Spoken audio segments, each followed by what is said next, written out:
Hello everyone. So for today's project, this will be the introduction. I'm going to give you some tips that I learned the hard way. So the jump rings that I'm going to use, they're not the ones I always use. The other ones are too big for my project.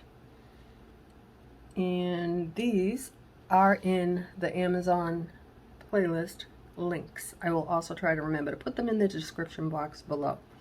Now, when I use these, I use them often. As you can see, these ones here are about the same size as the ones that I usually use, the heavy duty, but these ones here are thinner, and I like that.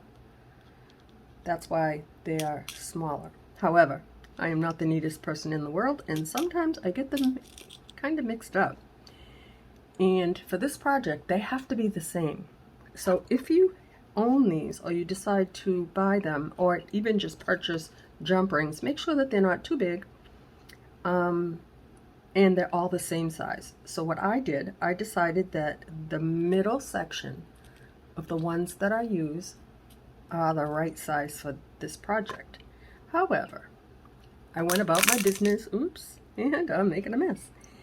And I did use them, and then I realized that they were not all the same size, even though they came from the same compartment. And that's because stuff like this. Perfect example. I dropped stuff. I'm old. But anyway, so if you are working from different size jump rings, this is my suggestion to you. Always close that because they'll get messed up, or I'll drop them. Put your jump rings on a pin. This one here happens to be the pin that I'll be using for this project. Line them up and then look at them. If you can tell, I'll put them all together best I can and show you. These are exactly the same size. That, for me, saved my soul. So I'm going to put those there in case I need more. I don't think that I do. So for this project, the tools that we're going to be using are needle nose pliers, one-step bead looper, bronze pins. They are also in the everything here is in the Amazon playlist, and I'll also try to remember to put them in the description box below. So in order to save time, this is what I did. The wire that I'm using today is, oops, stuck to the paper, Bencrete 20 gauge, and it is silver. So I cut my wires 14 inches long. 12 will work. I did it 14 because I wasn't sure what I was going to do yet.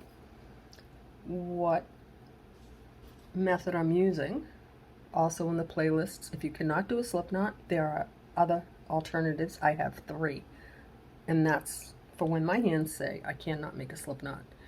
Fold the wire in half, take your 2 ends, insert them into the loop like this, bring it back, and give it a pull. Now for this one, I like the space in my roots, but we're doing something different. So for this one here, I'm just closing that little space up. So I went ahead, I will demonstrate it again. Fold your wire in half, insert it through your hoop, take the 2, pass them through that loop. I like to support my work right here, bring it over, and then give it a tug, and give it a little pull, and then close that space up. You still have a little space, and you're still going to have a bigger space when you're done doing what I'm going to do. So I'm going to do one more, and then I'm going to jump right into this project. Fold your wire in half.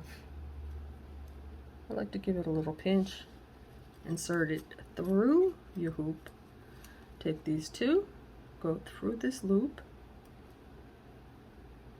like this.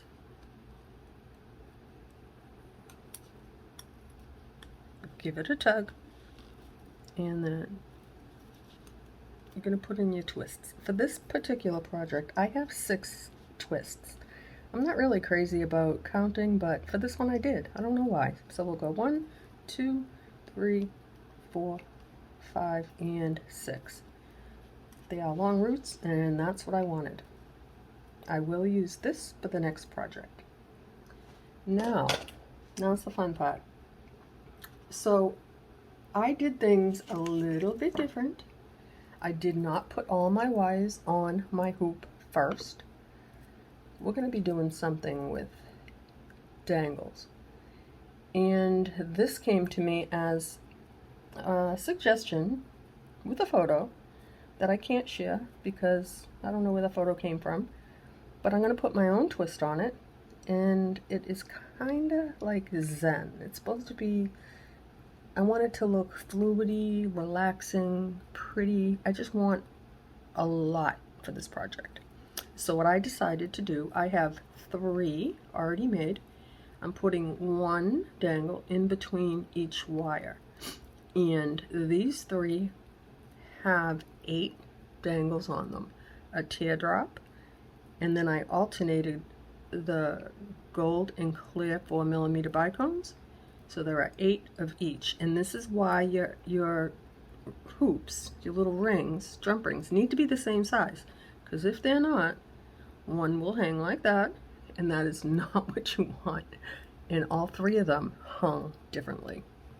So in order, I also changed my workspace because I cannot stand and do all these tutorials anymore.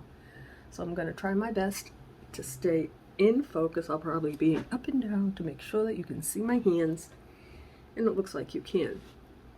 So the bronze pins that I'm using are my favorite. I wish I had them in silver. They are very strong and they make the best loop. The silver ones you have to mess around with. You have to use your round nose pliers, which I do anyway, and I will show you exactly what I mean. These don't hold their shape, and then when you try to cut them, they're a pain in the neck. It's not worth it. But your girl loves to make dangles, and they don't come out great, so they're probably in the playlist as well. My suggestion is the bronze. If you can find in your local craft shop a thick 2-inch pin, buy it. The bronze are very thick compared to the silver, and they do not bend as easy. So what I've gone ahead and done, the colors of my choice today are my favorites, and they are in the playlist. They're 4mm bicones. They are an amber color and clear. Now, to save time, as you see, I've already done 3 of these with 8. So now I'm going to be working with 6. I've done that one already, and I should have 8 total. Let's see, 1, 2, 3, 4, 5, 6, 7. That looks like 8 to me. You're just going to take your pin. I like to use a teardrop at the bottom. You don't have to. And if you're working with beads, see, look, I'm already standing up to make sure you can see. If you're working with beads and not crystals, you can do that as well. It works. Even little birds. These are the best thing, excuse me, in the whole world. So now you got to take your tool. If you pick it up and you see these 3 bolts on the back, that's the bottom. Take your pin, and there's a pin right there. Insert it through, and you can just gently hold it down so you can slide this up. Open it up and then close it. You want your last bead to be flush against this middle part. If you go too far, you're going to crack your bead, and then you're going to have broken glass, and that is not ideal. So once you get it where you want it, this is a little wide for my hands, but it works. I also like to hold that because sometimes they go flying. You're going to squeeze it, take that off, don't release it yet, gently pull back on your pin towards you. Now release it gently and remove it. Now, that is a perfect loop. Because I'm using small jump rings, but you should do it anyway, just to make sure your work is worth the effort. Just make sure nothing's gonna fall off. And there you have it. So we'll do this again until I finish all of them. I'll do them with you, and I'm gonna stand up again. But not for the whole project. This part here is just the tougher part for me. Again, get it where you want it. Try and get them all the same length, so push it right flat flush against this bottom piece, and then hold on to that. Squeeze as tight as you can and pull it towards you. I can see there's a space right there. This one here might be a little off, I don't know. I'm not going to mess with it.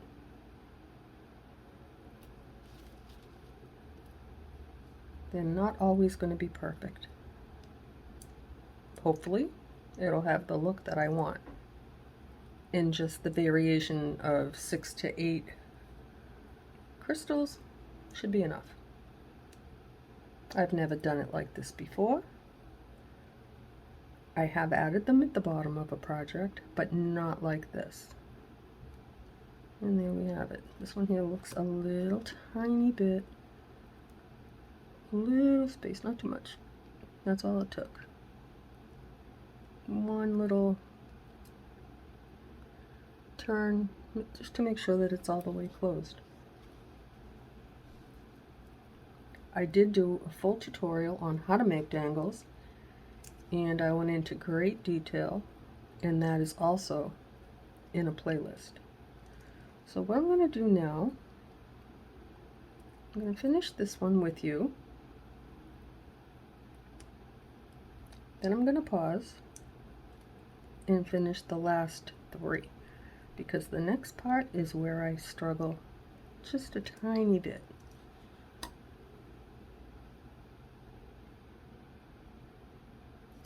Okay, now we're going to have the fun part. Again, this part for me is a little difficult. I am not good at making perfect loops, especially, well, not loops, opening jump rings the right way and closing them the right way. And these are small. So what you're going to do is, if they're not pre-opened, open them by twisting in the opposite direction, like that. I've decided to put one dangle in between each root. So if I look a little butterfingers, it's because I am.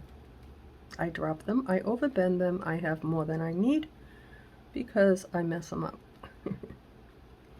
And that's not going to work, so we're going to just open it up a tiny bit more, like that. Now put it on, grab a dangle, slide that on. Now here's where the girl struggles, but I won't fail 100 times, a few times. And then twist it until it's closed completely, because you don't want your dangle to be able to fall off. Now, is there a space? I don't see one, but I'm gonna just come in here and give it a little squish just to make sure, and that should be fine. I don't think that's gonna come off. So now we have a wire, a dangle, a wire, and now we're gonna put another dangle. So we're gonna grab another jump ring, very small jump ring, The other ones that I usually use, the heavy duty ones, they have too much of a space and they didn't hang right. And they looked all jumpering. It just took away from my project. So let's open this up a little bit too much to make sure it goes on the right way. And if you're good at this, I envy you, because I am not good at this at all. But I will do whatever it takes to get this job done. And now I'm just going to pop that dangle on and grab it with my pliers so that it doesn't fall off. And now grab the other end and twist them in the same direction towards each other so that they close nicely. This one may need to be done over.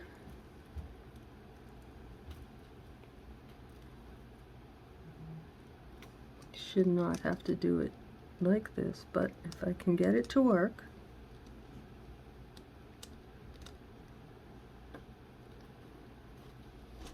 I'll make it work. If not, I'll do it over. See what I mean? I am not good at this.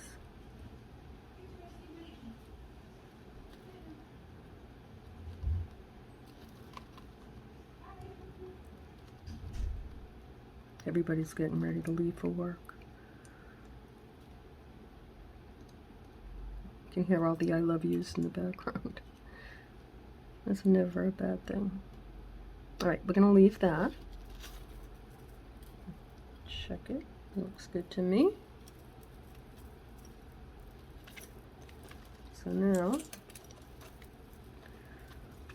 wire, dangle, wire, dangle, wire. We'll put another dangle right there. And hopefully, when they're done, they will all hang in a beautiful way. Now, the reason I decided to do this first is because after thinking about it, overthinking, I looked at a few of my trees, for example, 4-inch tree, and I realized that there's no way I would be able to do that. So, we'll do this first, and then twist out the tree.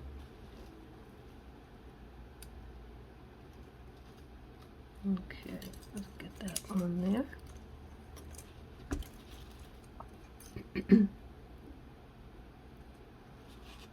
I also notice if I can separate it easy, by that I mean open the ring, the jump ring, oopsie, enough without struggling to get it onto the hoop. Usually I can close it without struggling to have it line up.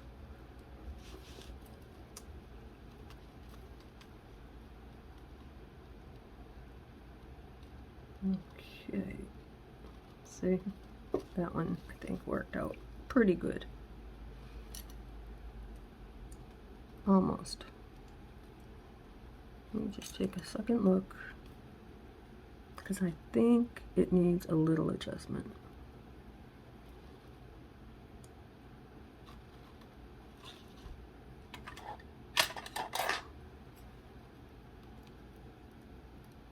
Let me give it a little pinch with my tweezers. Or maybe not. Let's see. If I do too hard, then I overbend it, and then I have to take it off.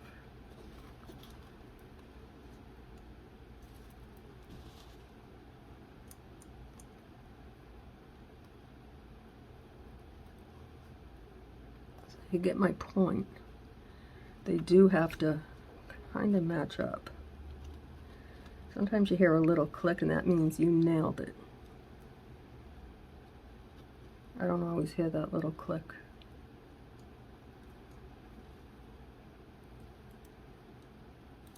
We're going to leave that one on, because I'll come back and I'll check.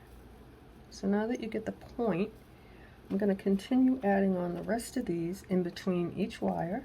Now, before I do that, let me just show you. there'll be 4